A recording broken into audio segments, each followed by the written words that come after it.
Senator Sanders says the credit card companies are engaged in extortion and loan sharking, and Josh Hawley agrees, saying that working Americans are drowning in record credit card debt while the biggest credit card issuers get richer and richer by hiking their interest rates to the moon. Well, we are back on the Young Turks today, and Ana Kasparian of the Young Turks is talking about the idea of capping credit card interest rates.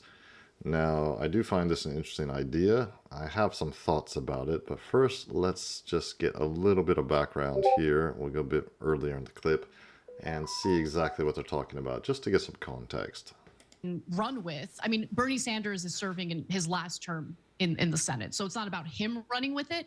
But if Republicans vote against capping the credit card interest rates, well, Democrats, if they're smart, would run their reelection campaigns on that issue and make it abundantly clear that these Republican lawmakers are not what they say they are. They don't care about the working class in this country. They only pretend to in order to win elections.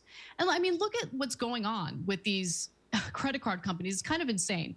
So companies are making a lot of revenue through charging these extremely high interest rates. So in the last 5 years, for instance, Visa made $67.5 billion in profits and paid its executive chair and former CEO, Alfred Kelly Jr., nearly $140 million in total compensation. MasterCard made $44.3 billion in profits, not revenue, profits, and paid its CEO, Michael Maybach, $77.7 million in total compensation.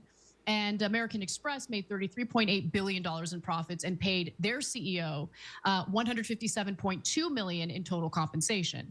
So Senator Sanders says the credit card companies are engaged in extortion and loan sharking, and Josh Hawley agrees, saying that working Americans are drowning in record credit card debt while the biggest credit card issuers get richer and richer by hiking their interest rates to the moon. It's not just wrong, it's exploitative, and it needs to end. Capping credit card interest rates at 10%, just like President Trump campaigned on, is a simple way to provide meaningful relief to working people. Let's do it. And as Sanders and Hawley said, on the campaign trail, Trump actually voiced support for capping credit card interest rates at 10%. Let's take a look. And while working Americans catch up, we're going to put a temporary cap on credit card interest rates at 10%. We have no choice. They're getting 22, 25%. We can't let people have to pay 25% and 22% interest because they can't afford to pay off their credit card. We're going to cap it for a period of time at 10%. There you heard it. Clear as day. You hear the audience. They love it. You hear Hawley say, like, basically reference Donald Trump and what he allegedly wants to do. Now he's going to have to prove whether he actually meant it. And look, there's no doubt that he's going to face a lot of pressure from his corporate backers. He does have corporate backers. He has Wall Street lobbyists attempting to get him to abandon this plan. When he first proposed the cap to the American Bankers Association, or when he first proposed the cap, the American Bankers Association immediately shot it down. Obviously, that's what they're going to do. And they did so again today, and they were definitely not alone. So here were the hilarious comments from Michael Strain, who's the director at the American Enterprise Institute. I don't like this policy at all. I think you've got a situation where Bernie Sanders is for something, the progressive left is for something, and the kind of populist nationalist right is for it. And typically when those two groups are agreeing, the policy is bad. This is a policy that is effectively a price control. This is a policy that would lead credit card lenders not to extend credit to people with relatively low credit scores. You know, people who are kind of just getting started in their careers, or people who, for whatever reason, have a low score. Those are often people who really need credit. The only way it makes sense to lend to them is to charge them a high rate of interest because their default risk is higher. And so this is a kind of classic example of a policy with, you know, that's designed with really good intentions, but that would end up hurting the very people that it's designed to help. Yeah, so very interesting, this whole credit card thing.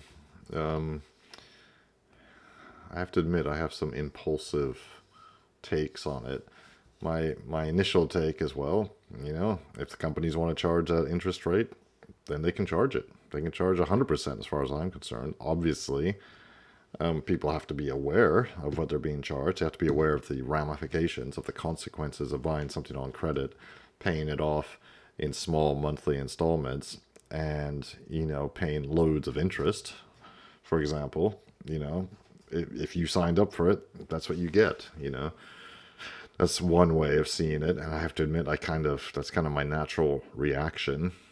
On the other hand, I do think, despite being traditional and hyper conservative, paleo conservative, well, a true paleo conservative would say, why on earth do we have credit cards in the first place? Credit itself, lending on credit is immoral. It is usury. And usury, if I'm not mistaken, please correct me in the comments, as far as I know, usury, the original meaning of usury, was to charge interest on loans. That is the meaning of usury. It's come to mean something else. It's come to mean the charging of excessive interest on loans. But as far as I know, that's not what it meant. As the founding fathers founded the United States for a moral people, and a moral people, as in the Bible, do not, what is it? The quote says something like, I think it's in the Bible at least. The thing about do not be a lender or a borrower. I can't remember that quote now.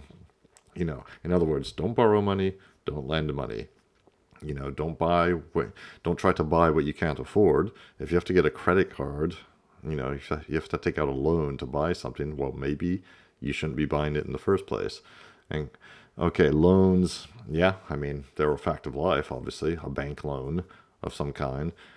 But a credit card, that's a very easy type of loan, which now in America, virtually everybody can get. Certainly in where I live in Belgium, they're much more regulated. And you start off very low on the credit card totem pole. Basically you get a debit card with a limit on it, and you get a credit card with a limit as to how much you can spend, a very low limit.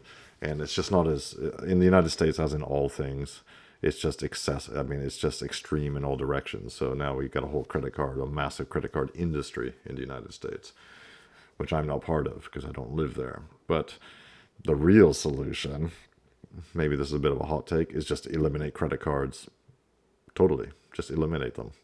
They're evil. Usury is evil. Start there. So okay, we can cap the interest rate on credit cards at 10%. Yes, that's a lot better than 25%, obviously. It's a lot better for the borrowers, the people using credit cards, for consumers, and I don't have any love for the credit card companies like Visa and MasterCard or American Express. I think they're useful tools, but many people do get in trouble with credit cards. And despite being sort of anti-regulation in general, I think there are areas where government regulation is needed, because people will do things like, pollute the soil and pollute the water. Not just individuals, but corporations will do that too. And yes, they will exploit others. And one way to exploit people is through usurious loans, or through usury in general. I think we should get back to the original definition of usury. But let's listen to a bit more of this and see where Ana Kasparian takes it. My credit score is 820. I don't say that to brag. I am risk averse. I'm very careful with my finances, and I live below my means. Okay. I checked my interest rates on my credit cards, 28%.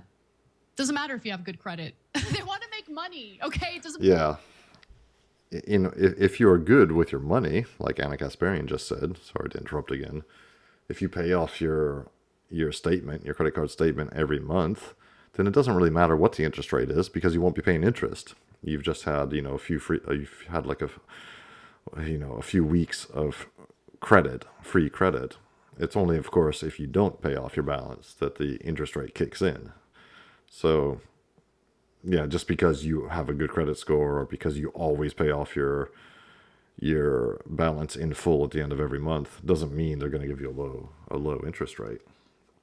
But that really is the only way to live. Just don't get into debt in the first place. And credit cards make it very easy to get into debt. No matter if you have good credit, bad credit, they're going to charge you a high interest rate. And the idea that credit card companies are no longer going to engage in this business if they're only going to make 10% interest is laughable. But I mean, maybe he's right. I don't know. What do you think, Waz?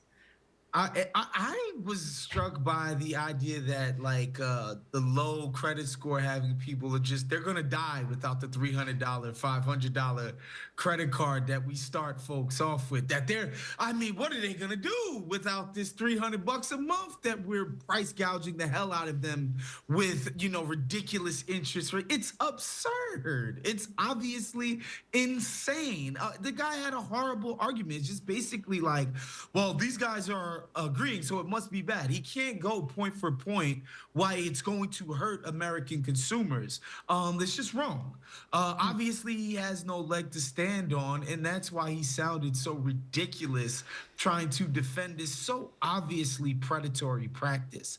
There's nothing to it. You can't make the argument that the feds raised interest rates on us and we got to cover it and we're providing the money up front. And bro, you can't justify it if you're 7xing your interest rates when you now give it to the American consumer. Yeah, totally agree. And I'm going to skip ahead to what happened during Donald Trump's first term. Now, look, we have different lawmakers. Some people got voted out, so things might be different this time around. But if we take what happened in Trump's first term as an example, if we see it as a foreshadowing of what's to come, we're not going to be too optimistic. So, okay, I think I'll cut it off there. Yeah, let me know what you think about this in the comments. Yes, I know the credit loans, credit cards are an everyday fact of life in the United States and in Europe too, for that matter, although their usage in the United States far exceeds that in Europe. And just the whole credit card industry is massive in the United States. It's much more controlled here, as I said earlier. And frankly, yeah, I think it's a good thing. Despite being very much a small government person, there is a role for government to stop exploitation. Now, the main way to stop exploitation is to stop people from exploiting themselves. Just don't even make it possible, like I said. But let me know what you think in the comments. Maybe you think my suggestions are just completely unthinkable or unworkable. And in the meantime, please like and subscribe. It really helps me grow the channel and continue making content for you.